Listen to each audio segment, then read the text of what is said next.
लोकसभा के चुनावों की घोषणा भी आज हो गई है। तारीखों का ऐलान भी हो गया है। चुनाव आयोग ने ये ऐलान कर दिया है कि 7 चरणों में कहां-कहां चुनाव होने हैं। उसी सब को लेकर अखिलेश यादव ने अपनी चौथी लिस्ट उम्मीदवारों की जारी की है और इस लिस्ट में आज भी कोई मुस्लिम नेता या उम्मीदवारों का नाम नहीं है। लेकिन इस लिस्ट के आते ही सोशल मीडिया पर एक बवाल सा मचा है।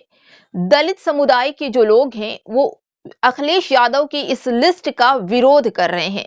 आखिर ये विरोध करने की वजह क्या है? अखिलेश ने दलितों के लिए ऐसा क्या कर दिया कि दलित इनसे खफा हैं?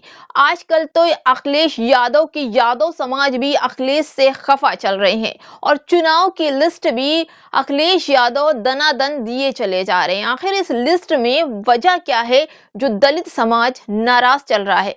नमस्कार, मेरा नाम है शैला और आप देख रहे हैं शैला नाहिद ऑफिशियल। दोस्तों, खबरें की माने अखिलेश यादव पीडीए की बात करते हैं, यानी कि पिछड़ा, दलित और अल्पसंख्यक साथ में लेकर ये गठबंधन बनाया और इसी गठबंधन के चलते ही न तो इनकी पार्टी में मुस्लिम शामिल है और न ही कोई दलित बड़ा नेता शामिल है। फिर किस बात का पीडीए अखिलेश यादव चला रहे हैं? वहीं हम आपको बता दें कि इनकी जो लिस्ट 4 लिस्टों आ चुकी है, ये चौथी लिस्ट है जिसमें इन लोगों के नाम है। जरा नाम पर गौर फरमाइए कि आखिर इस लिस्ट में किन किन लोगों के नाम है। तो बिजनौर से यशवीर सिंह को उतारा है, नगीना से मनोज कुमार हैं, मेरठ से भानु प्रताप सिंह है, हाथरस से जसबीर वाल्मीकि हैं, लालगंज से दरोगा सरोज हैं और भदोई की सीट इन्होंने खाली टीएमसी के लिए रख दी है, यानी ममता बनर्जी के उम्मीदवार के लिए ये छोड़ दी है। यूपी में ममता बनर्जी का क्या काम, लेकिन अखिलेश ने ममता बनर्जी के लिए तुरमूल की ये सीट छोड़ दी है।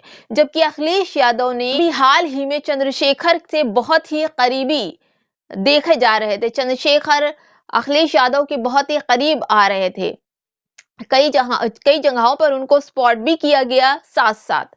लेकिन जब लिस्ट आई तो चौंकाने वाले खुलासे थे, जहां पर आप देखेंगे कि नगीना की एससी की सीट आरक्षित है, लेकिन वहां पर अखिलेश यादव ने एससी न उतार कर इन्होंने मनोज कुमार को उतार दिया और उसके बाद भदोई की सीट पर चंद्रशेखर आजाद रावर्स को गठबंधन में लाकर लड़ा सकते थे, लेकिन उन्होंने ऐसा नहीं किया, तुरमूल के लिए छोड़ दिया।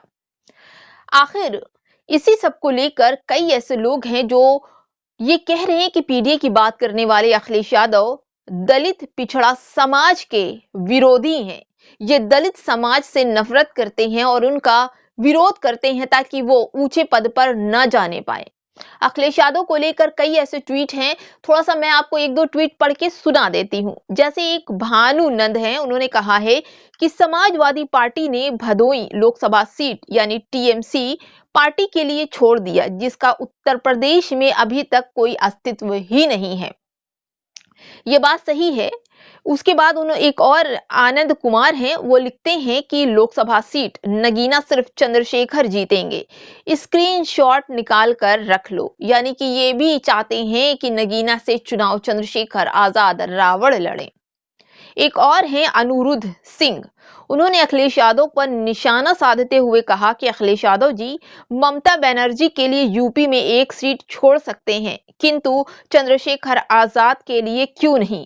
इससे ये साबित होता है कि चंद्रशेखर आजाद वहां से चुनाव नहीं लड़ेंगे और अखिलेश यादव दलित विरोधी हैं। यानी दलितों के सम्मान की हिफाजत करने वाले चंद्रशेखर आजाद रावण को सीट न देकर तुलमूल कांग्रेस के लिए सीट छोड़ दी है। अब सोचने वाली ये बात है कि जहां पर पीडीए की बात कर रहे हैं अखिलेश यादव, न तो अब तक इनकी जो लिस्ट चौथी लिस्ट आई है उसमें से कोई मुसलमान दिखाई पड़े, इक्का दुक्का शायद है कि आने वाली लिस्ट में मुसलमान दिख जाए, ना तो दलित है ना ही मुसलमान है।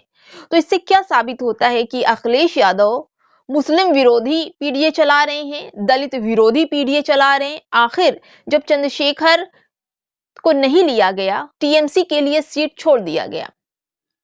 आपको हम ये भी बता दें कि मायावती के समर्थन में आने के लिए चंद्रशेखर आजाद रावण ने कई ऐसे सोर्सेस लगाए, कई ऐसी बातें सोशल मीडिया पर मीडिया के जरिए मायावती तक पहुंचाने की कोशिश की कि शायद ही बसपा उनको अपने में विलय कर ले।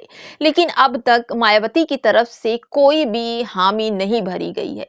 अब देखना यह होगा कि जब मायावती जी ने हामी चंद्रशेखर के लिए नहीं भरी और अखिलेश यादव ने चंद्रशेखर की जो सीट मिल सकती थी भदोही से, उस पर भी तुड़मूड़ के लिए छोड़ दिया, नगीना से भी उतार दिया, तो अब क्या बचा?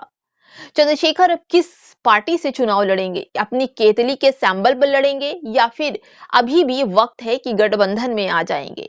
लेकिन सीटों का तो बंटवारा हो गया, अब चंद्रशेखर कहां जाएंगे? अगर आपको लगता है कि चंद्रशेखर किधर जाएंगे तो आप हमें जरूर बताएंगे, क्योंकि अभी तक बसपा ने नगीना से किसी भी प्रत्याशी का नाम घोषित नहीं किया है। कवाद ये लगाई जा रही है कि हो सकता है कि चंद्रशेखर को बसपा में शामिल कर लिया जाए और नगीना से चुनाव लड़ा जाए। खबर आती है, कुछ भी होता है हम आप तक जरूर पहुंचाएंगे। देखते रहिए शहर ऑफिशियल। खबरें अच्छी लग रही है तो लाइक शेयर सब्सक्राइब जरूर करते जाइए।